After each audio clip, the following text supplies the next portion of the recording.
Today I'm in an amazing sea of flowers in a wildflower meadow here at Daylesford, and I thought we'd come here because it's a really commonly asked question how to establish a wildflower meadow or wildflower corner. We've got a few examples here, and I thought we'd have a quick trip round because it's not always as straightforward as we might hope.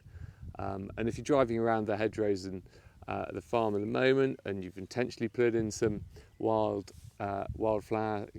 pollinated nectar mixes, they are in full bloom. I've got a few around me where you've got seas of white campian and red campian and oxeye daisies and so on.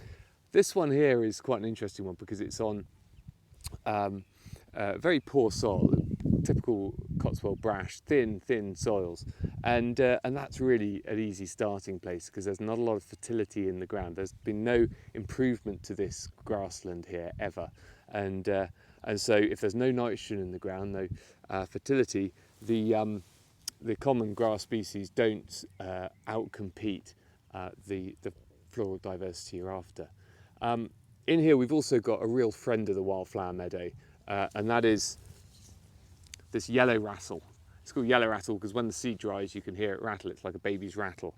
And this is a semi-parasite. This will actually parasitise the grassland species to weaken them, and that enables all the other wildflowers, the annuals that self-seed and the perennials, which are easily outcompeted by dominant grasses, to thrive and get out of the tight grass base.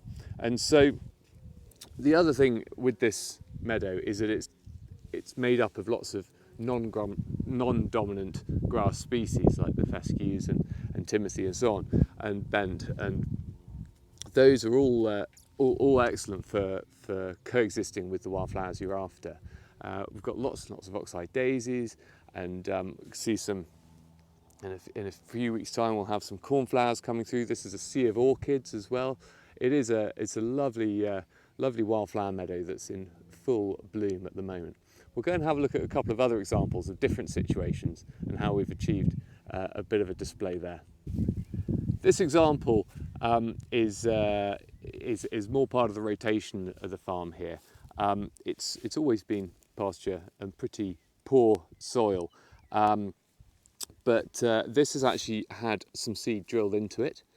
Once the grass has really been grazed out and eaten out, the seed was drilled in. It's established really nicely, but the key to this is just keep on taking the fertility out. I'm sat in front of a cow pat here, livestock really doing its job to take off the fertility off this land. No manures or slurries reapplied, and it's established really nicely. So it's quite a good example of what you can do with a field that's already into pasture. The other option is to lay green hay on it from another source where it's been harvested or cut and brought on site. That's quite a good way of keeping a local population of wildflowers going, and worth exploring. We actually established this wildflower meadow from scratch in an old part of the market garden.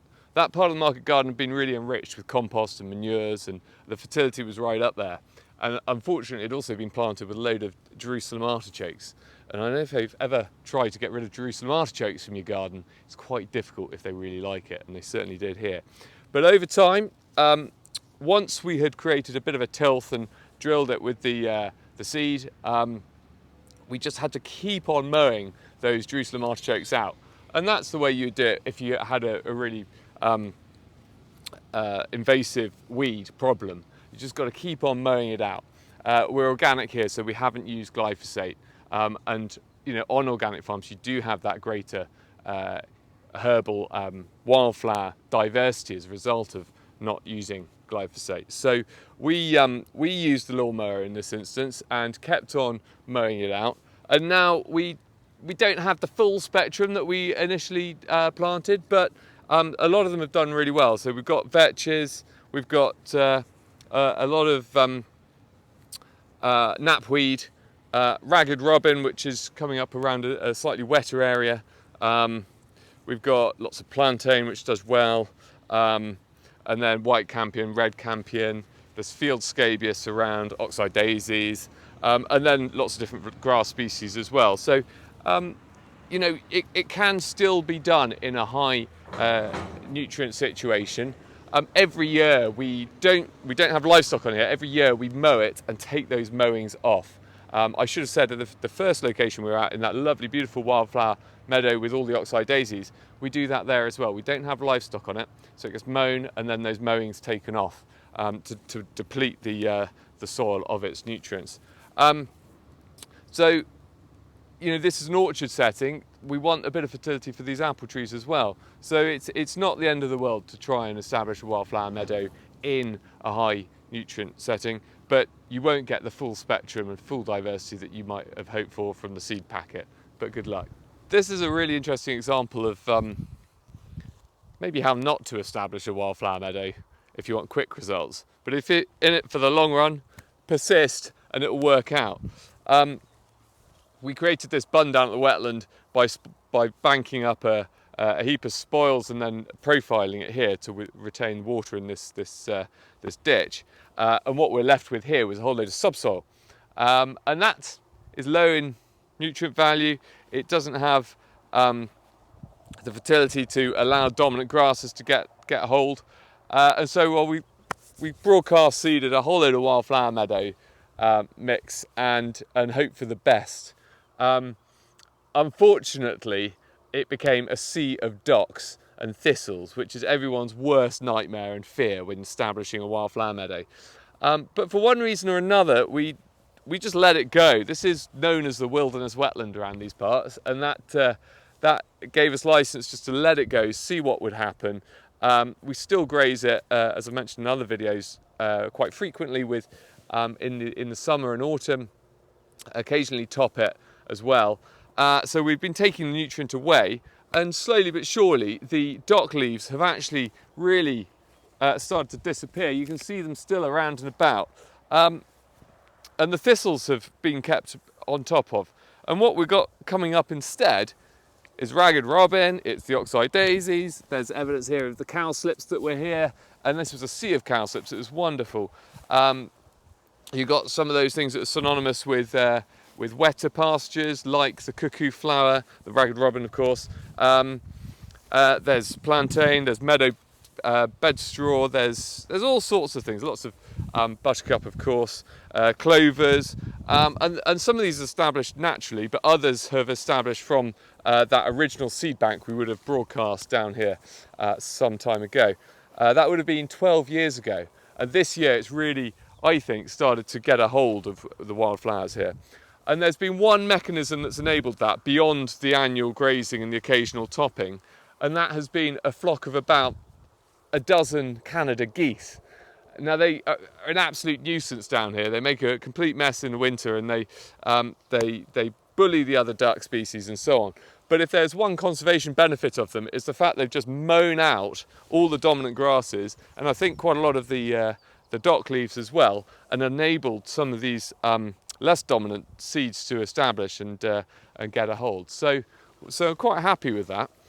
We're now going to go and have a quick look over the other side of the river, which is an area we've completely left, we've never touched, we don't graze. We have just allowed natural succession to take a hold. So we'll have a look at the floral diversity in there.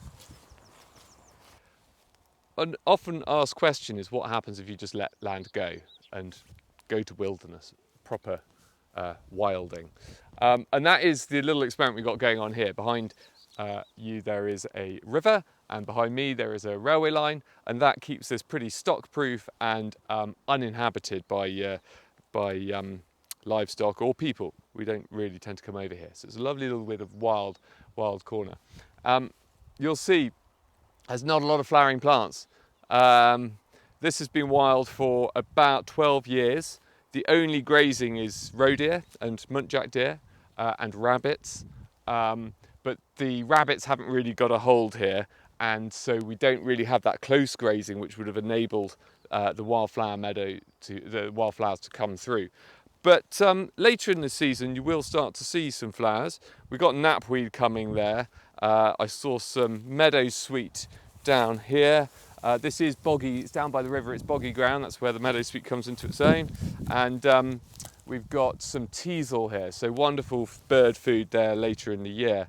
And then you can see some scrub encroachment, the blackthorn coming in there, and that various sort of heights of blackthorn through there, which makes great habitat. And if you go down to Nep, we'll talk about the habitat for nightingales, and that to me is perfect for that.